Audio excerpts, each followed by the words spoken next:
العسل نزل نزل. فكرة التحدي النهارده ايه الصوص؟ تحدي البنات وتحدي الحظ. هيتحط لنا حاجة حلوة قصادها نفس الطعم بس حاجة ايه يعني وحش. وحش. يعني لو طلع لنا شيبسي بالطماطم مثلا يعني هيكون جاي عكسه طماطم. صح. يلا نبدأ الفيديو. متنساش تصلي على النبي في الكومنتات. متنساش تصلي على النبي في الكومنتات. يلا هنبدأ أول جولة ويلا بينا. يلا ابدأ. بسم الله.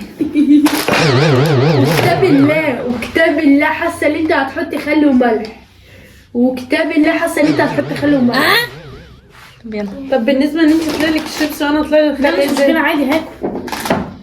بس اتعشى افطر بيه. عاملين التحدي الصبح الساعة 6. يا لهوي الخل خام. امال حبيبتي اشربي بق كده محترم عشان ايه. تبقى خدي فين؟ ما كده شقتنا احنا اللي هننضف. لا انا مش ما تفيش في وشي. تفيش في وشي. ليه؟ هو انا عملت لك انت اللي مختار. انت تفتحي دي انا انت؟ بقى حتة مين الحتة دي. ونرجع لكم. نرجع لكم الجولة الثانية. حطها عينيكم. هي على فكرة قالت كل لا كل واحد ياخد اللي قدامه. حتى لكل واحد لا. اللي قدامه. كل واحد ياخد اللي قدامه. لا لا طب ما كده هتبدل كل واحدة فوق هيطلع لنا. المفروض احنا اللي نختار مش هي اللي تحط قدامها انها. هي حتى رايك طب موت كده احسن من خالتي. ما شفتش في بجاحتها. مش واكلة الشيبس. ما تاكليش. حلوة. الحمد لله. طب كده تعادل. كده تعادل. المرة الجاية بقى ايه، هحط البولتين جنب بعض واختاروا بقى اللي يختار. هي اللي قالت اهو. واحدة فينا اللي تختار. يلا ونرجع لكم الجولة الثالثة. يلا ابدأ. برضه المفروض كنا قايلين ان احنا مش قايلين. ما احنا اخترنا نختار اللي قدام. ما علينا. برضه مش هفتح. خلصوا بعد الفيديو. معلش. تصدق لو مفكر. لا يا حبيبتي اخرمي خرمة محترمة منه. بس كده. والله. ايه حوار الكلاب ده؟ خلاص لا تقولي انا اكل الشيبس. يلا. نرجع لكم الجولة اللي بعديها. فتحي. يلبس الاصل مش ناوي. انا قلت لك يا عدلي. هي اصلا البصلة طارت من تحت الطبق كده ناسينه ياكل. كده 17 جنيه شيبسي بحاله. ليه؟ سراء لا امسكي البصلة من اخرها كده من تحت العرش.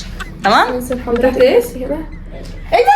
هتاكليها انت؟ لا لا لا لا لا لا لا لا. ما يخسر. انا هخرج من النص.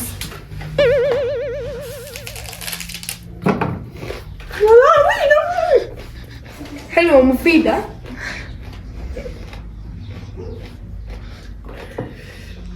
تلاقي راح بقها قبر دلوقتي. اخر جولة بسرعة الحقيني بمية. الجولة اللي بعديها. خلاص ده بصلنا بنحدى بقى.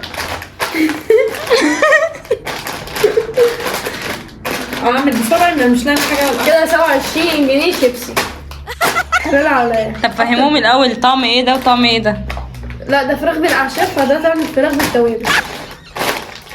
طعم الفراخ.